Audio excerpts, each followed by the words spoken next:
ಎಲ್ರಿಗೂ ನಮಸ್ಕಾರ. ಆಶಾ ಸಂತೋಷ್ ಯೂಟ್ಯೂಬ್ ಚಾನಲ್ಗೆ ಸ್ವಾಗತ. ನಾನು ಆಶಾ. ಇವತ್ತಿನ ವಿಡಿಯೋದಲ್ಲಿ ನಾನು ಸಿಂಪಲ್ಲಾಗಿ ಗೀ ರೈಸನ್ನು ಮಾಡೋದು ಹೇಗೆ ಅಂತ ಹೇಳ್ತಾ ಇದ್ದೀನಿ. ಹಾಗಾದರೆ ಈ ಗೀ ರೈಸನ್ನು ಮಾಡೋದಕ್ಕೆ ಏನೇನು ಬೇಕು ಅಂತ ನೋಡ್ಕೊಂಡು ಬರೋಣ. ಮೊದಲು ಇದಕ್ಕೆ ಗೀ ರೈಸ್ ಆಗಿರೋದ್ರಿಂದ ಇದಕ್ಕೆ ಗೀ ಅಥವಾ ತುಪ್ಪ ಬೇಕು. 2 ಟೇಬಲ್ ಸ್ಪೂನಷ್ಟು ತುಪ್ಪ, ಸ್ವಲ್ಪ ಗೋಡಂಬಿ, ಶುಂಠಿ, ಬೆಳ್ಳುಳ್ಳಿ, ಉಪ್ಪು ಹಾಗೂ ಶುಂಠಿ ಬೆಳ್ಳುಳ್ಳಿ ಪೇಸ್ಟ್ 1/4 ಟೀ ಸ್ಪೂನ್, ಆಮೇಲೆ ಹಾಲು, ಮೊಸರು, ಹಸಿಮೆಣಸಿನಕಾಯಿ, ಸ್ವಲ್ಪ ಪುದೀನ ಹಾಗೂ ಸ್ವಲ್ಪ ಕೊತ್ತಂಬರಿ ಸೊಪ್ಪು. ನೆಕ್ಸ್ಟು 2 ಈರುಳ್ಳಿಯನ್ನು ಸಣ್ಣದಾಗಿ ಕಟ್ ಮಾಡಿ ಇಟ್ಕೊಂಡಿದ್ದೀನಿ, ಅರ್ಧ ಲಿಂಬು ಮತ್ತು ಪಲಾವ್ ಎಲೆ.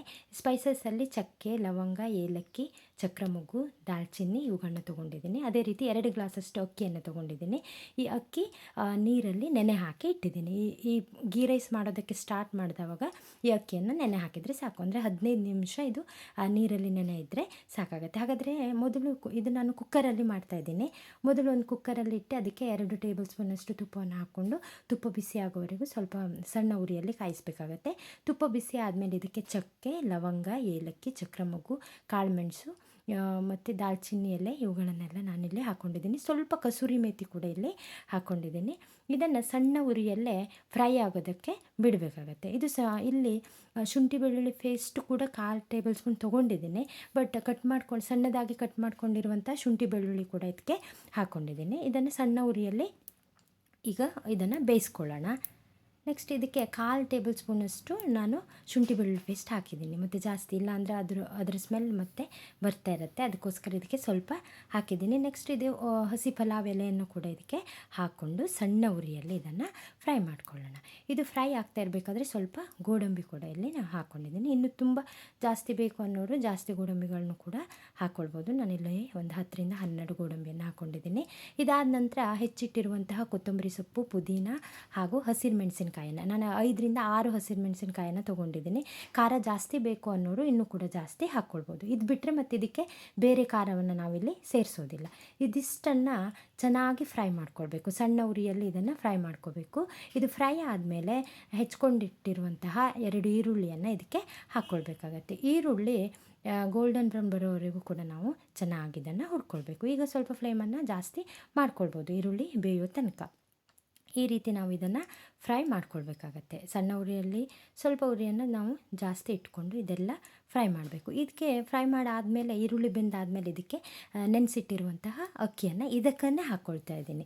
ಇಲ್ಲಿ ನಾನು ನೀರನ್ನು ಕುದಿ ಇಟ್ಟು ಅದಕ್ಕೆ ಅಕ್ಕಿ ಹಾಕ್ಕೊಳ್ತಾ ಇಲ್ಲ. ಮೊದಲೇ ನಾನು ಇದಕ್ಕೆ ಅಕ್ಕಿ ಹಾಕ್ಕೊಂಡು ಈ ರೀತಿ ಎಲ್ಲದನ್ನು ಕೂಡ ಇಲ್ಲಿ ಮಿಕ್ಸ್ ಮಾಡ್ಕೊಳ್ತಾ ಇದ್ದೀನಿ. ಈ ರೀತಿ ಅಕ್ಕಿ ಈ ತುಪ್ಪದಲ್ಲಿ ಸ್ವಲ್ಪ ಫ್ರೈ ಆಗಬೇಕಾಗತ್ತೆ. ಇದು ಗೀ ರೈಸ್ ತುಂಬ ಚೆನ್ನಾಗಿ ಬರುತ್ತೆ. ನೆಕ್ಸ್ಟು ಇದಕ್ಕೇ ಅರ್ಧ ಕಪ್ಪಷ್ಟು ಹಾಲು ಮತ್ತು ಅರ್ಧ ಕಪ್ಪಷ್ಟು ಮೊಸರು ಕೂಡ ಇದಕ್ಕೆ ಹಾಕ್ಕೊಳ್ಳೋಣ.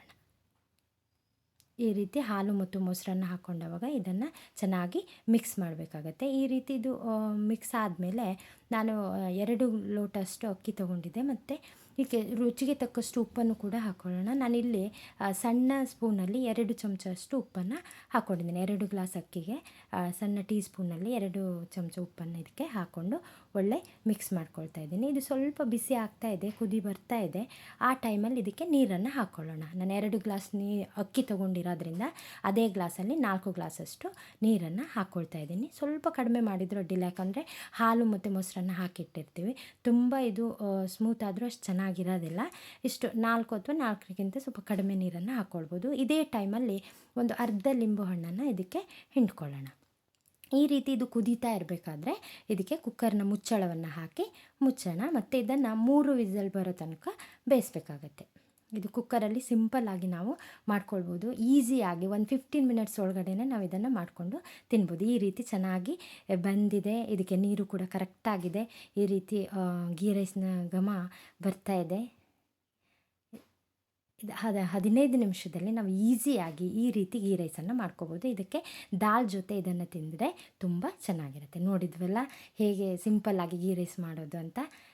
ನನ್ನ ವಿಡಿಯೋಸ್ ಇಷ್ಟ ಆದರೆ ಲೈಕ್ ಮಾಡಿ, ಶೇರ್ ಮಾಡಿ, ಕಮೆಂಟ್ ಮಾಡಿ ಹಾಗೂ ನನ್ನ ಚಾನಲ್ಗೆ ಸಬ್ಸ್ಕ್ರೈಬ್ ಮಾಡ್ಕೊಳ್ಳೋದನ್ನು ಮರಿಬೇಡಿ. ಮುಂದಿನ ವಿಡಿಯೋದಲ್ಲಿ ಬೇರೆ ಒಂದು ರೆಸಿಪಿ ಜೊತೆ ಸಿಗೋಣ. ಅಲ್ಲಿಯವರೆಗೂ ಎಲ್ರಿಗೂ ಶುಭ ದಿನ.